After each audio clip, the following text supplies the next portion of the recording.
টুনটুনি, আজকে তুই কলেজ যাবি না? হ্যাঁ, কিছু বলবে? না মা, আজকে আমি কলেজ যাবো না। আজকে আমার তেমন কোনো ক্লাসও নেই, অনেকগুলো অফ পিরিয়ড আছে। আজকে আমি যাবো না, আজকে বাড়িতেই থাকবো। তুই কলেজ যাবেন না, বাড়িতে যাবি? তাহলে তো ভালোই হয়েছে, আবার রান্না বান্না হয়ে গেছে। আমি খাবারগুলো ফ্রিজে রেখে দিয়েছি।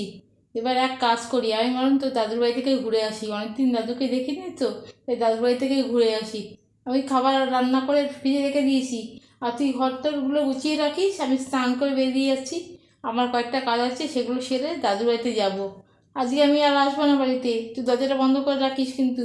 আর রাত্রে যখন বাবা আসবে একসঙ্গে খাওয়া দাওয়া করে নিস। আমি এখন বেরিয়ে যাচ্ছি চান করে, তুই দরজাটা লাগিয়ে দিস। হ্যাঁ, আসছি।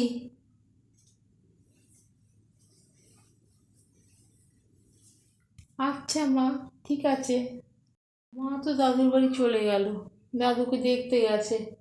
যাওয়ার সময় তো বলে গেল ঘর দর পরিষ্কার করে রাখতে। সবসময় কি খালি কাজ করতে ভাল লাগে? খালি যখনই থাকবে এটা কর, ওটা কর, সেটা কর। ধ্যাৎ, ভাল লাগে না। কেমন খিদে খিদে হতে পারছে। মা যে বললো রান্না করে রেখে গেছে ফ্রিজে, ওগুলো খাবো। দূর, রোজ রোজ কি কারোর ঘরে রান্না খেতে ভাল লাগে? আর মাও তো আজকে আসবে না। আমি যদি এখন অনলাইনে খাবার অর্ডার করি, মা তো দেখতেই পাবে না। দেখতে না পেলে কিছু বলবেও না। আর আজকে তো মা আসবেই না, মা তো কাল আসবে। এক কাজ করি, খাবারগুলো বরং ফ্রিজেই থাক, আমি আর বার করবো না। তবে কি খাবো? এক কাজ করি, আমি বরং ফোনে খাবার অর্ডার করি, এটাই ভালো হবে। যাই।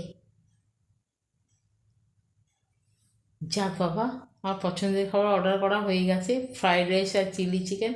এখন দেখে আসি খাবারগুলো এলো কি না। যাই। এসেও গেছে, আমারও খিদে পেয়ে গেছে। আমি বরং চটপট করে এবার খেতে বসে যাই এখানে।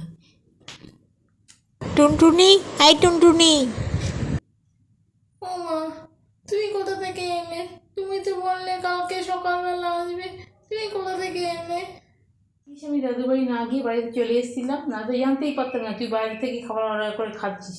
তোকে না বলে গেছি খাবার রেখে গেছি রান্না করে, বললাম তোকে খেতে, তুই সেই খাবি না। সেই তুই বাইরে খাবার অর্ডার করেছিস। তোকে নিয়ে আর পারি না আমি।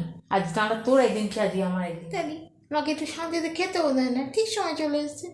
ভালো লাগে না।